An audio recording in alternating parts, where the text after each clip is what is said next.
This is Anarchast.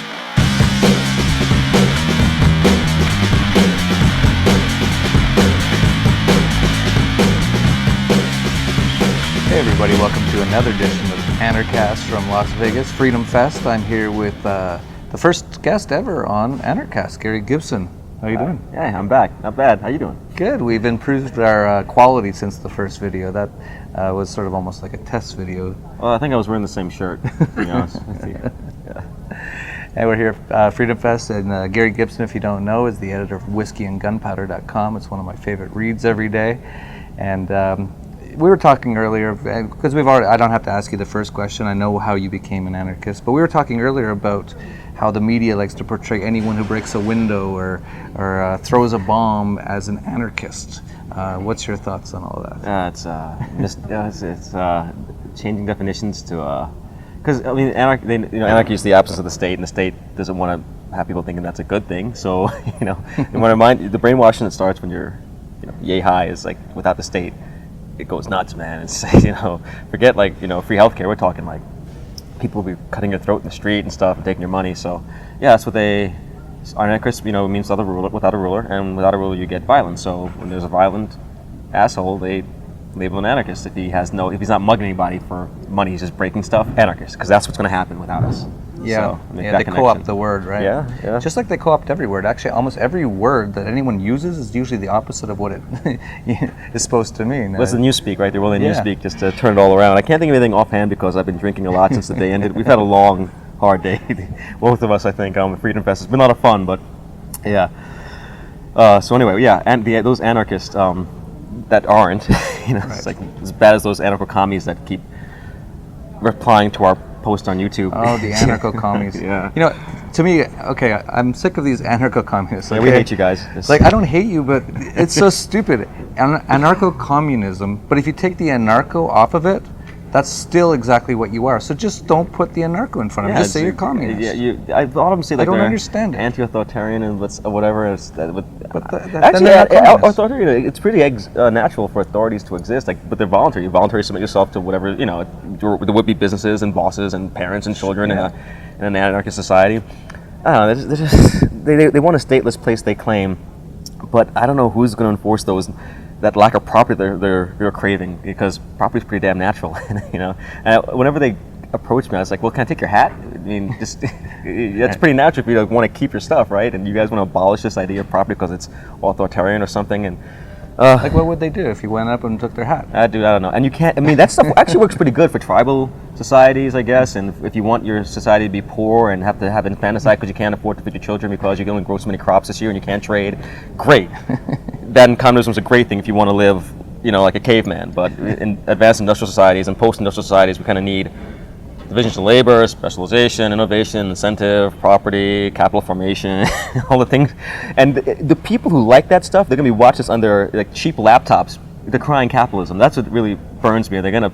So I don't hate you per se, but man, I wish you guys would get a clue. Anyway, so anarchists, yeah. Yeah, one of the reasons I think they can lay claim to the word anarchism is because a couple hundred years ago they were still developing the idea of freedom, I believe, and it was sort of this left anarchist idea, and so they say, well, we had that word, so we're anarchists. You know what? Take the word, but just go away. You're just communist, okay? It's all settled now. We've figured it all out. A mutual acquaintance of ours, really cool guy actually, asked if I'm on that today on the panel upstairs. If there's no state, minarchist kind of objectivist minarchist leading to this. They're like, well, if there's no state, how do you guarantee everybody's equal rights? Really, won't there be people? Won't the money then create a kind of authoritarian? It's essentially the state, warlords and turfs and all that stuff. Well, no, and Robert Murphy addressed the question really well. He answered it better than I could have because he's a lot smarter than I am. But I don't see the problem with people trading value for value. It's just our prudish, I think, American streak. That includes sex. That's not cool. People, some guy's a lot of money and he wants to buy up. That Puritan thing. Yeah, Puritan. I hate that Puritan. Dude, it's fine. I mean, I trade my writing for money, and I'm going to trade my body for money too. What's the difference? Is it any better now? Voluntary. Is it voluntary now with the state? You have the welfare state, mixed with the drug war, creating crack whores who are doing a lot worse than a lot worse. I would rather be in a harem than a crack whore. So your state right now is creating crack whores, and you're worried about people selling their bodies later on, living probably better than crack whore does now with your estate system. I mean, I'm not even arguing from the practical side. I mean, the whole thing is like stop taking people's stuff. It's just a moral thing. But the magic of liberty is that it does produce a better system. And when people tell me, well, what about this, what about that, how's it going to work? Like, how is what you have now working for you, really? Right. Like, and we also go back to roads and courts and justice. Like, is your public justice working that well now? There's a dude who money's stolen from you to pay for this dude to put on a uniform and to stop you from going a little bit too fast, and he will knock on your door and shoot your dog and take you to prison for having a plant the state's not particularly in favor of right now. That's fine. If you get murdered or raped, he'll show up later. That's what you're paying for in the first place. And you're worried about private security, people having like bodyguards and guns and. I have an interesting story about that. I don't want to name names here, but I have a very, very rich friend in Mexico. One of the richest people on earth. I don't want to name names. Mm-hmm. And he's very sound on most things, but he's kind of older, and whenever I talk about anarchism, he kind of backs off a little bit. He doesn't really like it. And so we're sitting there at his villa, his compound, having some drinks and talking about things, and he says, the reason I really don't like anarchism is because if there's anarchism, people be running around everywhere with like automatic rifles. And as he's saying that, there's at least 10 guys with automatic rifles walking around his compound, protecting his compound. So, so he just doesn't want other people to have automatic rifles. That's basically it. Yeah. I didn't want to say that, but yeah, it's out there. Hey, it's on YouTube now. Yeah, so. All over the tubes. So what were we going on with? It was anarchist. We're still I've been bashing the definition thing for a while, and I don't even care anymore. I like the word. I think it sounds cool, and it's accurate, so I like to keep it. Well, we get all the girls. Yeah, it's because we're edgy, and we make more money because we embrace the market system than the other anarchists, the other pseudo anarchists that are out there, and and libertarian, man, it's all kind of what's up connotations to that. Yeah, well, I'm not sure what libertarian means anymore. Here's what it means to me. It means someone who cares about freedom quite a bit, but they're not necessarily an anarchist. Yes. So they want like the most limited government possible, and I can like deal with that. Is that your take on libertarianism? I'd say so. Minarchism? Basically I'm conflating, possibly wrongly, that minarchism with libertarianism these days. And when I asked everybody hates labels and stuff, but when you actually identify yourself, like I tell people I'm an anarchist, then I'll meet the occasional anarcho-communist like, no, you're not. And all right, fine. I'm an anarcho-libertarian if you like, but don't just call me. I hate being just called a libertarian. Not I don't hate it, but I don't think it doesn't describe. It's too broad. It's too broad. Like I'm not. Many libertarians will fight me just as vigorously as like an anarcho-commie. They're like, no, you not case you need a government. It's just you need to do a few things. And I'm like, well, how's that working for you? That contract you make, your constitutions. How's that? 260 million people killed by their own governments in the 20th century. Hundreds of trillions of dollars destroyed in all their wars and their central banking, and people defend it. And it's out of the smallest state, like the most limited government. Yes. They got this charter, and we're not going to break it. And they rewrite the rules and they want. And people say, if we just go back to the Constitution, I'm like, do you even need the Constitution to let you know what's right? I mean, I have a lot of constitutionalist buddies. Like they worship the document. They think if we just stuck to that, it'd be fine. And you're probably right, but the nature state is that it can't. I don't know. I'm trying to think of some really cool metaphor right now to explain like how impossible it is to stick to like the Constitution. It's like asking a state to limit itself based on this contract that it starts out with is like asking me not to chase white chicks. I don't know, man. I'm trying to think of something funny that really inappropriate. I'm sorry, but it's in your nature, and it's in the state's nature to control. So let's take care of the roads, a little justice, regulate the currency, just mint coins. We're not going to inflate, we swear. But the thing with me is like, I could understand if we'd never have a state before, and some people go, and it never happened ever before, and some people go, hey, I've got a great idea for a state. And they say, well, write down these rules, and we all just follow them, and it'll be great. I'd be like, that's fine, okay, go ahead and try it. But it's not like we have no evidence of it not working in the past. I don't thousands and thousands of times. It has never worked. Never worked. I don't know. It's like jumping off a cliff, and like one of these days I'll levitate. I swear. And it's well, after like the first 400 guys like splatter, and 400 people below, you think they'd stop. Like, nah, we're gonna keep trying. Well, you don't need a parachute to skydive. You only need a parachute to skydive twice. Exactly. Right. I love that line. Actually, that's a good one. I don't know, but what you get in return right now, I mean, capitalism doesn't work. Like U.S. like that's not capitalism. That's state. Again, that's another word that's been co-opted, right? Capitalism. So I'm saying evidence. When I argue people on evidence, like look how the state, like, well, look at Somalia. I'm like, what? Somalia's in a civil war with a bunch of people fighting for control of the government. It's like people fighting to be the new government. How is that? And not to mention, it's actually doing much better than most countries. Exactly. I've never been to Somalia, so I don't know. But neither of you. No one has. Yeah, all the people who say that Somalia. Go there at least. Yeah, go there. We gotta go. We're gonna go. I'm serious. We gotta go to Somalia. Because then we can tell them to shut up. Yeah, please. Like, where the problem is in the capital, fighting for the capital. Right? It's a bunch of governments fighting to be the only government to have a monopoly on force. Right? There's no monopoly, and you call that anarchy, but it's not. It's chaos. Right. It's somebody trying to fill the vacuum of the monopoly of force. But I guess to play devil's advocate, you could say that it's a state of anarchy, and this is what happens in anarchy. It just turns into warfare. I guess they could say that. Can you think of it? I think that's multi-archy. I mean, there's many people trying to be the new archy, right. The only one. So I wouldn't say it's a lack of states. There's plenty of states. Right. And that's, and also to add to that, it's not like you can just have no government and it turns into a peaceful state of anarchy. The people who live there have to at least understand a bit of the concept of anarchism. It's like, I tell you this example a couple times already, but like if you go to North Korea and you kill whatever his name is now, and it's like, all right, you're free. They're not going to start building plants, and producing cars and like taking over market share in some major. They're not going to do that. They've been living as slaves, complete slaves, for their entire lives, for generations. It does take some culture. And people say, well, you want to make a human being that doesn't exist. You need the right kind of human being. Like, yes, you do. You need people who understand property and how natural. You people who respect each other, respect the whole like don't kill people. And I think most of us do. I think it's inborn. And slaves. I mean, if you've been a slave, you're not going to become a productive person when you just, you're freed. So I'm not looking for this human that doesn't exist when I say I want the world to head that way. But not you people. Don't get mad at that. I'm sorry. I'll do on this. But like Americans at large, for example, like you got the signs of I love Obamacare, and they say they're not ready. They're not ready to stop smoking so much and to eat a little bit less, take care of their own health. They're not ready to let the market work and bring their prices down. They're not ready. They don't understand. And that argument's a bit hard to make. I know you don't get it, but even though you see the examples of how the market makes things cheaper and better all the time, where the government doesn't touch, and you take that for granted, it's magic somehow. Yet you keep asking for more government interference that causes things to be expensive, inefficient in the first place, and they don't get it.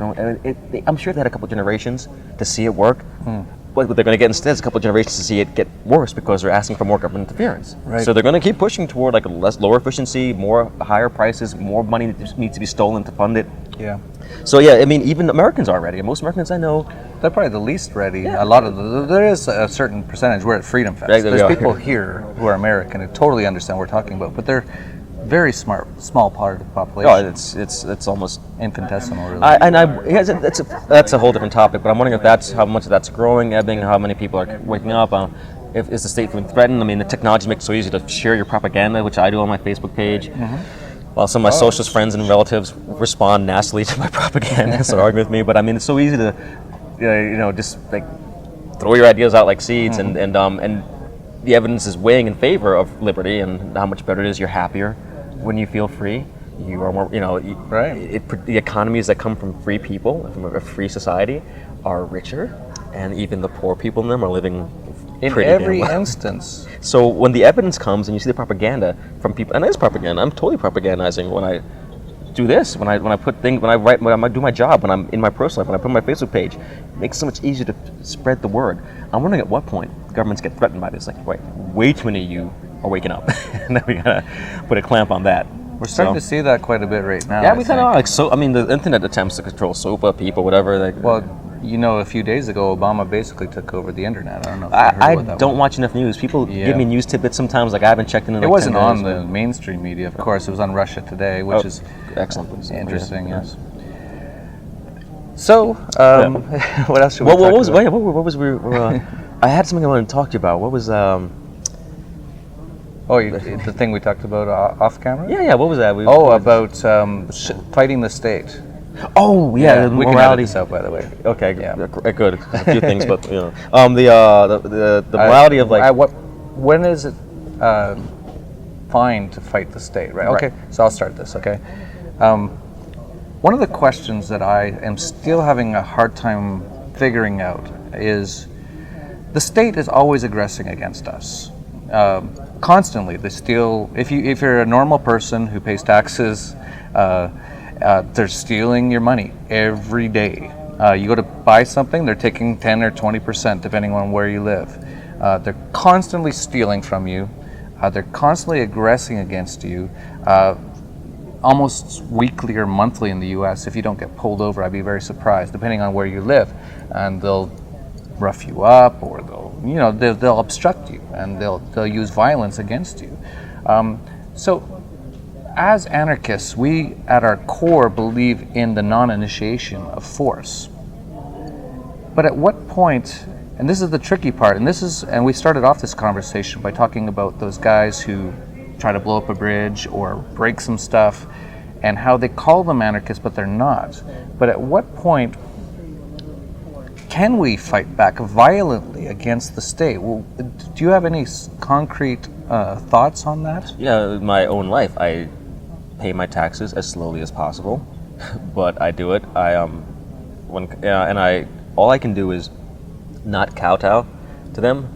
And we talked about it before. I gave it some thought. Like, I'm not. I'm not gonna. Even when violence is initiated against me, I don't. There's no moral imperative that I defend myself. I think it's in my right.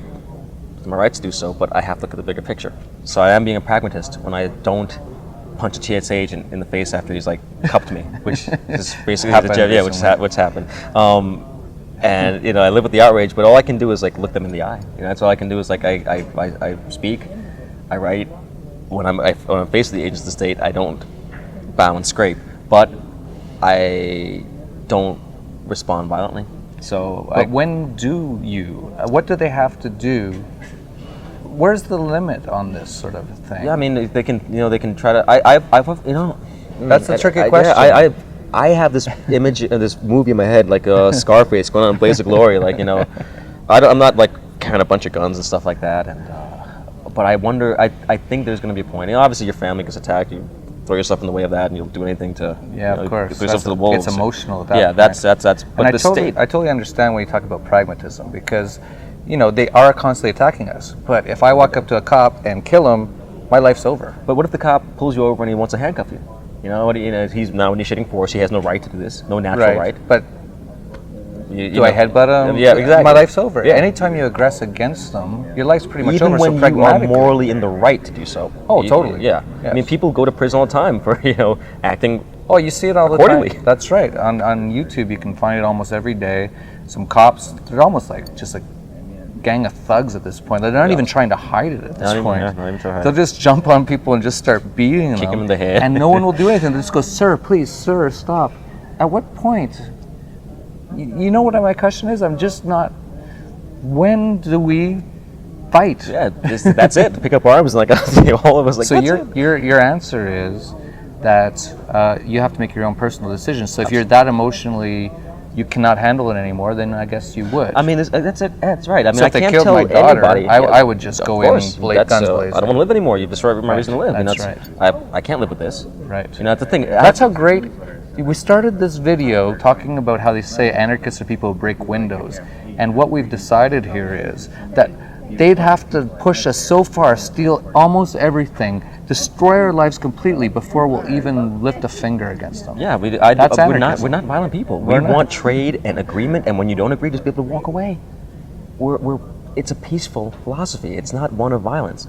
And the violence is when you aggress against me. And even then, I'm like, hey, dude, knock it off. Because I know I don't. Even if I have the right to respond to violence in the street, somebody punches me, I punch them. I can end up losing teeth. And even if I beat them to a pulp, I gotta, I can fix that, right? So I have to decide. I'm not more obligated to defend myself. I have to decide at what point is it worth to lose, what the defense is going to cost me. I mean, it's all about personal decisions, personal transactions. Like, But that's so cool. I never realized that. That's how much we believe in nonviolence. That people will be doing all kinds of things against us, and we will still not raise a fist. Yep. But it's the point that's where you're anarchism. like, yeah. I mean, you get to the point though. Yeah, you're right. That is the peaceful. I opt out of violence if I can, but. And we'll even put up with being aggressed against. That's right, and that's a good point. Yeah, but there's a point where they're going to take enough away from you Yes. that you just can't live anymore, and you just like Well, you're broken at that point. Yeah. So watch out and you have for nothing that. to lose. Yeah, I think a lot of people, as this system is collapsing, as you know, will become more and more have nothing to lose. And at that point, though, I recommend that you take Jeff's path and, like the water, flow around, and you don't have to stay. So again, taking a peaceful, just get it away from it. Yeah. Move away from the violence. Yeah, people say, if you don't like the U.S., why don't you just leave, man? Like, Yeah. okay, I will take my productive capacity, and you're going to try to keep it. You're going to try to stop me or bar me from coming back if I stop paying you my tax dollars because I'm making money someplace else. I'm bad at, but I will leave. Yeah. And that's, if you convince me about that, actually. Yeah, like, well, so that's my favorite thing. Like, I come to the U.S. or Canada, where I'm from, and I'll start talking about this with some slave, and they'll say that. They'll go, "Hey, if you don't like it, you can just leave." And I'll go, "I did, and it was awesome." And they have no answer to that. Best They're like, decision of my life. "You can do that. You can just leave." Exactly. Well, we're trying to wake them up. Like, hey, man, unplug yourself, and you don't have to stay, and you don't have to put up with this. And you come back for business, and you come back and visit your family who's too dumb to leave with you, and that's it, right? And the other thing too, another great answer for anyone out there who hears this, that you got to stay and fight. If you don't stay and fight, you're a coward. Well, let's talk about the U.S. specifically here. Everyone here is not from here except for Native Americans, and even that they might not even be from. We don't even really know. But all those people are ancestors of people who didn't stay and fight. Descendants of people, who left. They left. Packed up and they packed up and left. This is horrible. Yeah, why am I wasting my time? I'll never have anything here. That's right. And they leave. Oh man, so yeah, when they tell me like, oh, you're dumb to leave, like my own parents, man, like they understand that things shift. Like it was a great thing to do when you're coming from a third world kleptocracy in the Caribbean or Africa or whatever. This is a much better choice. Even that's changing for those people, Yes. people like me, my family. But nothing is.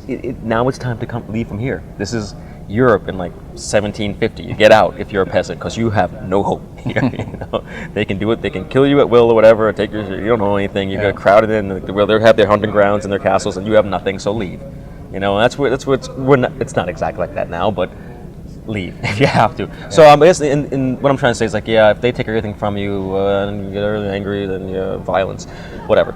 And then they'll say, look, there's an anarchist, he blew something. It's like you crash your building to an IRS, your plane to an IRS building. I wouldn't do that. I understand why. But was that guy an anarchist, do you know? No, he's just a guy who just fed up his with life the system. ruined. Life was ruined. I mean, by the state. Oh, but it took everything he had.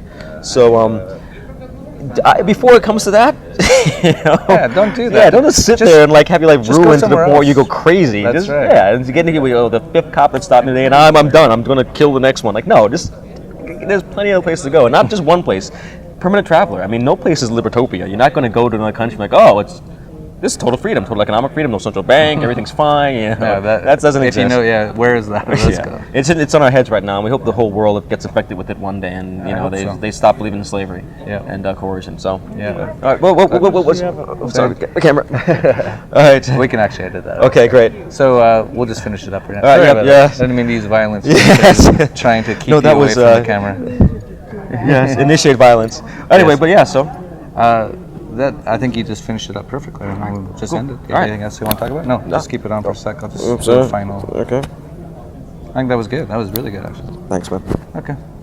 Let me figure out a way to... Well, what did you just say? I had a good comment. Oh. Yeah, the real question, you talk about slaves and slavery, and these people are enslaved. If 100% of your income is taken from you was considered slavery, at what percentage is it not considered slavery? And to me, it's just zero. Zero, yeah. I think it's the example of you have a plate of food, and how much shit has to be in the plate before it's not edible. I mean, I'd say, anything any molecule of shit, I'm not eating that, right? There's probably a molecule in there. Well, it's I'm being exaggerating. But if I can detect any shit, then I'm this is a plate of shit, not food anymore. So to me, slavery it's all or nothing. You know, and I know it's hard to accept, but you think through it and you realize that slavery is wrong, initiation of violence is wrong, and that's what your governments are built on. That's what government is. So, yeah, I'm not. That's a great way to end it, with a metaphor about shit on a plate that you won't eat. Yes. WhiskeyandGunpowder.com. Oh yes. You just said for more about shit on the plate. Yes, in my reading, it's actually not that bad usually. So just come by, sign up for the newsletter, and WhiskeyandGunpowder.com. Yeah, you're not going to see my editorial on that site, but you can sign up for the editorial there. You can get it every day in your inbox, and it's a lot of fun. Just like this interview, and you're often in that newsletter. I kind of rip your stuff off and give you credit. You know. You don't rip me off. I allow it. It's a voluntary transaction. Exactly. There's no intellectual property. That doesn't really exist. It's a figment. Maybe we'll talk about that on the next episode. Time. Yeah. All right, that's it from Freedom Fest. Gary Gibson, whiskeyandgunpowder.com, and until next time, peace, love, and anarchy.